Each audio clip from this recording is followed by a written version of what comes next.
Hey guys, welcome back to my channel. My name is Sasha, if you're new here, also known as Healing Honey. And so today I want to talk to us about holistic health and tips to keep our vagina healthy. Okay, so this is gonna be a girl talk. I'm speaking to my ladies out there, but if you're a man watching this, that's okay. You know, the more you know. And I think it's so important to talk about this, you guys. This is the type of video that I was searching for on YouTube 3 or 4 years ago when I was in a place with my body where the medical industry, they were not giving me answers. They were leaving me more confused and creating more issues for me. And so I decided to look up natural ways and holistic ways to try to heal myself, and I definitely found healing. And so I want to share this with you because it's been a few years. I have another video on holistic health in regards to your sacral chakra, and so I'll link that down below. So basically I feel like this is important because we are not really taught about our bodies in school. We have one health class when you're like in 9th grade, and they're trying to cram in like sex and your body and all these things in one class, and you're very immature at that age. You probably don't retain too much of that knowledge. And so as we grow up, people, they're afraid to talk about sex. It's very taboo, and due to our religious indoctrination, people feel a lot of shame, a lot of guilt. And so I feel like it's important to talk about these things so we can learn from one another and help one another, because at the end of the day, we're all brothers and sisters, and everybody has a body, right? So these are not scary things. These are things, I want to learn from you too. So leave me a comment if you have any tips for me. And I just love sharing these things that I've learned with you. So ladies, let's get into things we can do to keep our vagina healthy naturally. Okay, keyword naturally. So when I was struggling with chronic yeast infections, I would go to the doctor like every single month, and I would tell them I'm noticing discharge, and 50% of the time they would tell me, oh, it's nothing. And the other 50% of the time they would give me a pill to cure my yeast infection. And it would work for like a week and then it would come back, And so this was something that I was struggling with constantly, something the doctors were not telling me about the health of my vagina. Okay, what I've had to learn on my own is that the foods that you eat are directly related to the health of your body, but the health of your vagina specifically. Okay, so what I'm talking about here are sugary foods. Okay, and so breads, sugars, I've noticed that if I consume too much sugar, that is going to create a yeast infection. Okay, the yeast, we all have that in our body.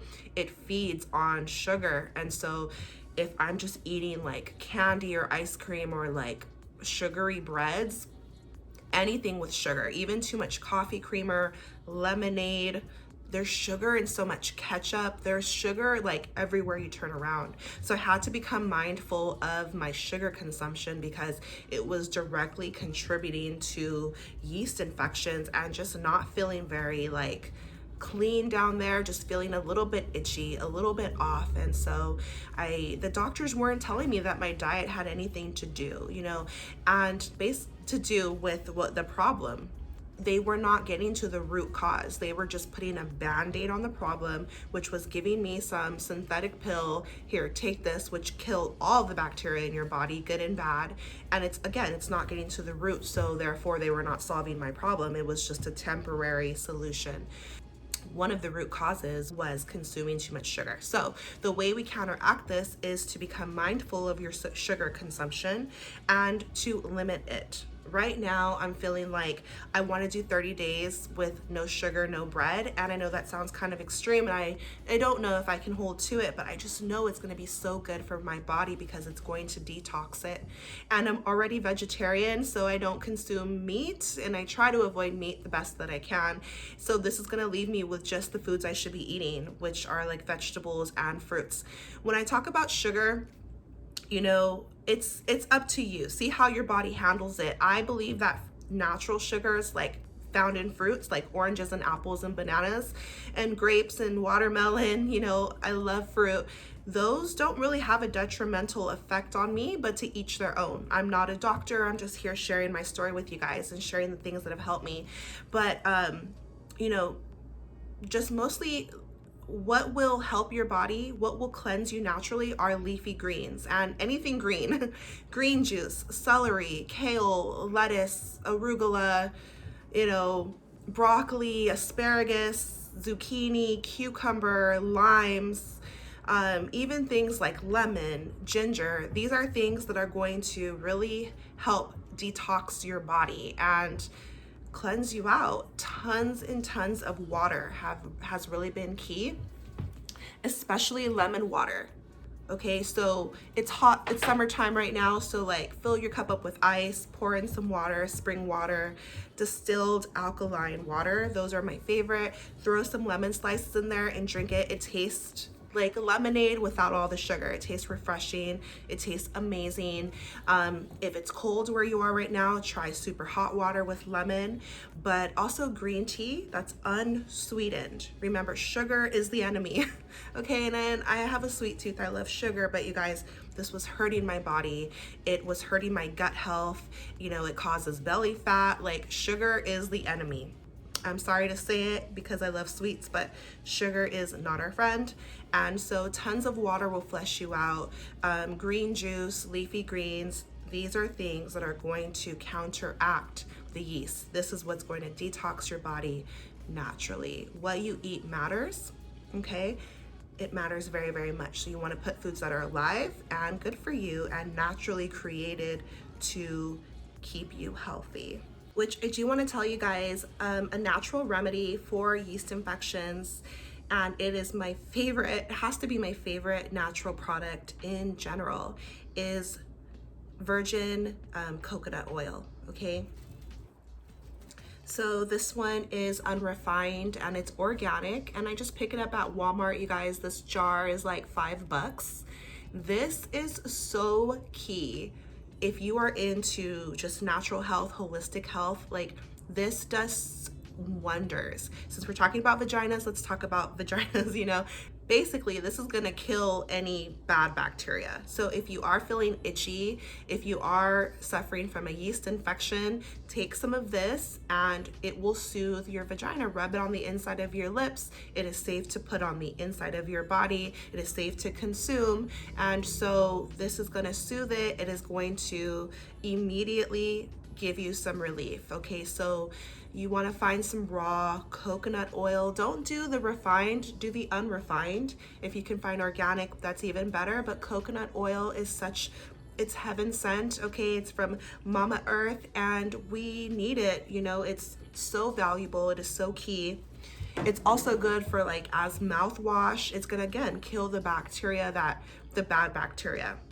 Okay, it's antifungal. Okay, and so there's so many amazing properties to it, and you need coconut oil in your life. It's good for your hair, it's good for your skin, it's good for your vagina. You can cook with it, you can consume it. There are endless benefits for it. Use it as a moisturizer on your skin. You know, use it as lubrication in the bedroom. Honestly, it's just so good. So get your hands on coconut oil. It is key and it is a natural remedy for yeast infections. The second tip I want to give to you guys is to let your vagina, let your sacred space, ladies, please let it air out. The clothes that we wear, unless you're very mindful about the materials, if you're just shopping like at Target or whatever, regular stores, the average person, the clothes are made cheap. As cheap as possible. They're using polyester, they're using rayon, they're using the cheapest synthetic materials that are just going to be able to produce fast fashion, and these materials harm our body. Okay, they're dyed and they're Our body doesn't like it. What I've learned for myself is that it's important to, first of all, keep that area dry. That's what's gonna keep it healthy, and allow it to be free, allow it to air out. When you come out of the shower, if you are able to walk around without any underwear or pants for a while, that is very healthy for your body, healthy for your vagina. It's gonna love it, okay? Also, maybe like do some stretches, open up your hips, just let it be free. Again, there's so much emotional and unspoken trauma and shame that is associated with the woman's body. We are shamed for our bodies, which is ridiculous because everybody came out of a vagina, and everybody is here because two people had sex. So there's really no reason for these things to be taboo, but we are living in a we're living in a society that is governed by the patriarchy, okay, men, basically. People fear what they don't understand, you know, it's a power grab, and so our society, we women are shamed for their bodies when people don't understand things, you know, they don't understand periods, they don't understand vaginas, and so we're just told to cover up and not talk about it, and it's shameful, and it doesn't have to be. And so let it be free, let it air out, you know, open up your hips, do stretches, and 100% cotton underwear is very, very important. Sometimes underwear brands, if they're more of a conscious brand, will make sure that at least the liner is 100% cotton, even if the rest is made with the cheaper materials. But 100% cotton is my favorite underwear, and just let it air out at night if possible. When you're going to sleep in your bed, don't wear underwear. You don't need to, okay? And so these are just little friendly, you know, tips that I want to share with my ladies because it's important. These are things I'm teaching my daughter that I encourage you to share with your kids as well. Okay, so let's talk about cleaning our cleaning our vagina. You guys, I constantly am preaching about how we're in a consumer-driven society, and we're constantly being advertised to, because it's true, and I want us to be aware of this. We are told that we need so many products, and that includes for our vagina, and this is a huge, big, horrible lie, because we do not. Okay, I strongly encourage you to only use water when you are cleaning your vagina. Okay, now let me be clear. Water when we're talking about the inside of your vagina. When it comes to the outside and near your butt and all of that, please use some soap, some natural soap, because it's gonna clean it, and it's not harmful. But on the inside of your vagina, when you open the lips of your vagina and everything inside, please just use some warm water, some cool water, not super hot, and no soap is necessary. That is gonna irritate it, that is gonna mess up your natural pH, and we don't need that. Okay, so all these douches they're trying to sell you, it's like Vagisil or whatever, these little washes that are an extra $5 at the store, we don't need that, okay? And so, in my opinion, water is what's necessary to clean the inside, and then a natural soap for the outside and that entire region, your inner thighs. But just take your time and cleanse your body. Okay, so speaking of taking care of our bodies, this is where the spiritual aspect comes in, you guys, okay? Because you hear me talking about chakras and things like that. I am a spiritual person, and I love to share these things on this channel, okay? So make sure you subscribe if you feel me, if you like what I'm saying in this video. Spiritually, your body is alive, okay? We're made of energy, and your vagina is part of your body. It is alive. It hears your thoughts. It responds to you, and our mind-body connection is very real. This is something that is hidden from us. This is something that is not talked about. This is something that may be considered taboo because people, again, fear what they don't understand, new knowledge, hidden knowledge, whatever have you, but you want to be kind to yourself and respect yourself. Your body is responding to your thoughts, quite literally, okay? I've always been someone who has had irregular periods ever since I first started getting my period, okay?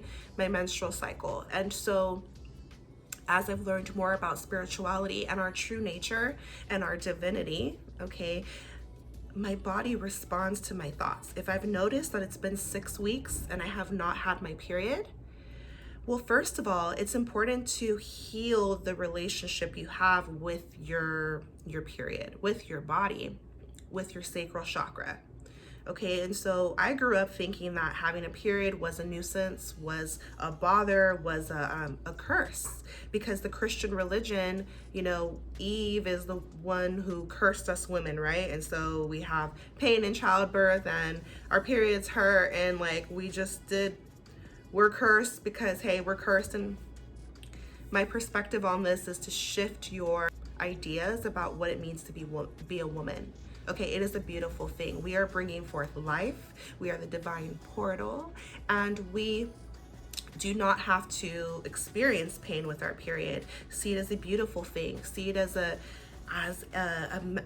basically an expression of life. You know, blood is flowing through your body. It is naturally detoxing you. It is reminding you that you are bringing life into this world. Having a period is actually a gift and not a curse. And it's beautiful. It's a strength. It's everything. It's such a precious, wonderful, miraculous thing to be a woman. So I just encourage you to embrace your body, speak words of love to your body, appreciate your body, respect your body, take care of your body, be gentle with your body. You know, there's so many pressures from society that, oh, we have to look like this and be this weight and be, you know, whatever.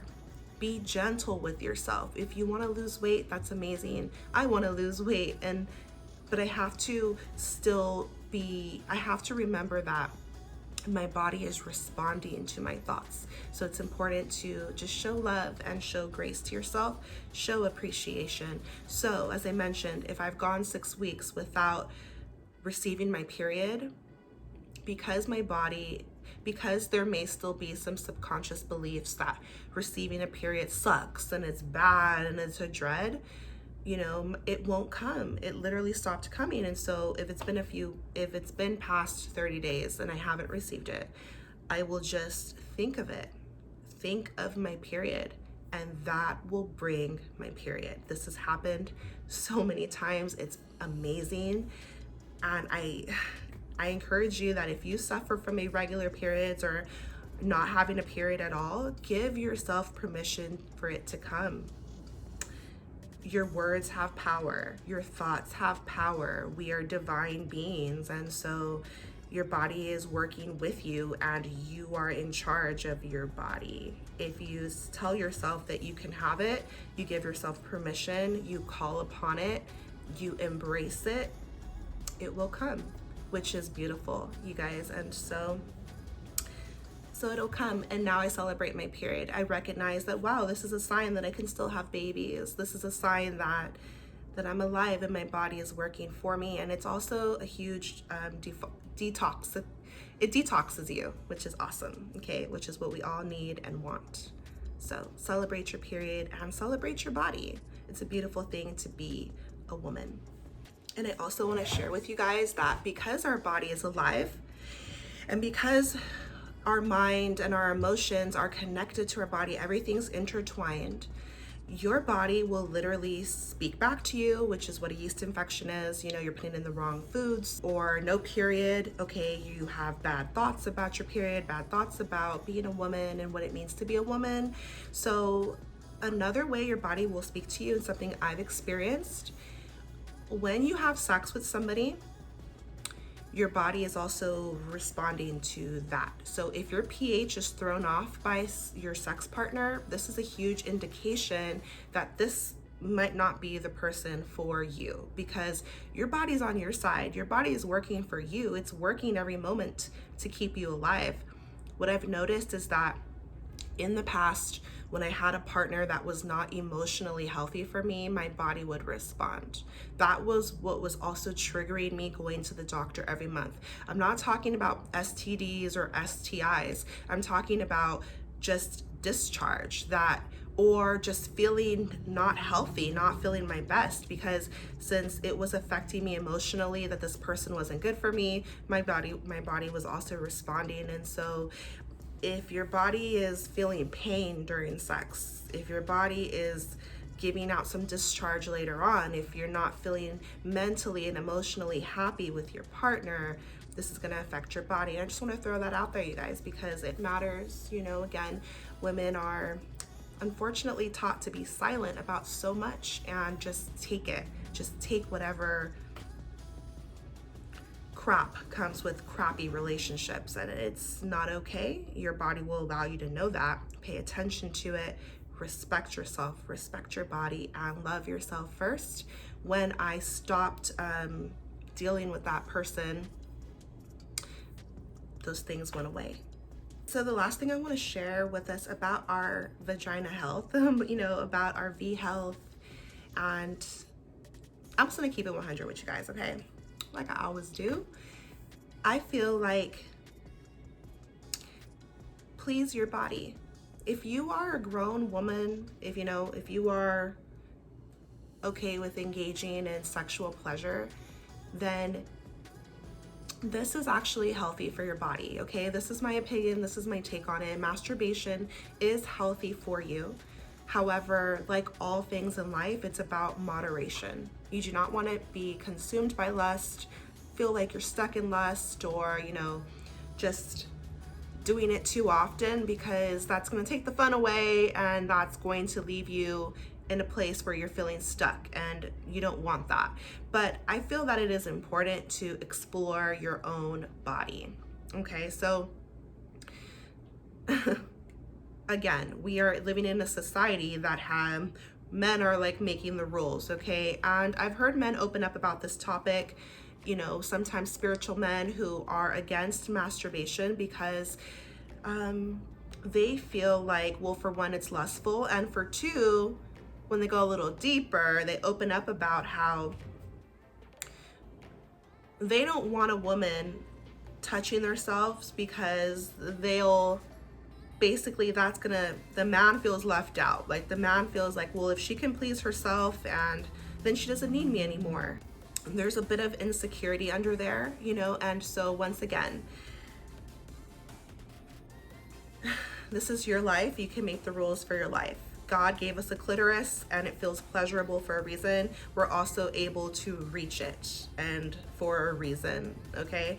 To each their own, but I just find that this creates an intimate relationship with yourself. There are so many women that are not able to climax during sex because they're not even aware of their own body. They don't even know what feels good to them. They're afraid to touch their body. Again, there's so much shame and guilt that's been forced upon us, where we feel like, just social conditioning, where we feel like it's a bad thing to touch ourselves and to be afraid of it, and our body is just for a man's pleasure and just a baby maker. And that is ridiculous. Like, this is your body. It is okay to touch your body. It is okay to please your body. It is okay to create a relationship with yourself, a healthy relationship where you learn about your body, explore your body, see what feels good to you and what doesn't. Okay, and so this doesn't take away from your partner. You can, once you learn more about yourself, you can share these things with your partner.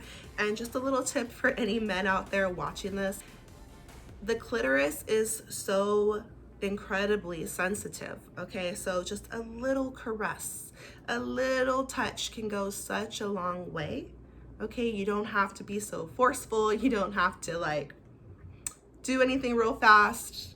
A little bit of pressure, a little bit of movement is going to create feelings of bliss, gentleness, softness. And I'm just speaking from a woman's perspective, okay? And then once you enter the woman's body, you know, some contrast can feel good. Maybe go faster, go harder, okay? So I don't mean to be vulgar or anything, but I'm just keeping it real with you guys, okay? So women, do not be afraid of masturbation. There's nothing to be ashamed about. There's nothing to feel guilty about.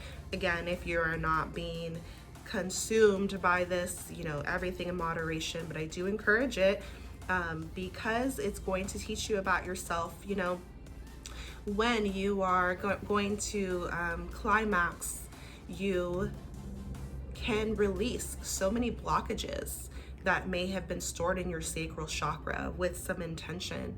So things are going to come up as you are masturbating. You you're going to become aware of deep feelings that have been hidden and stuck within you.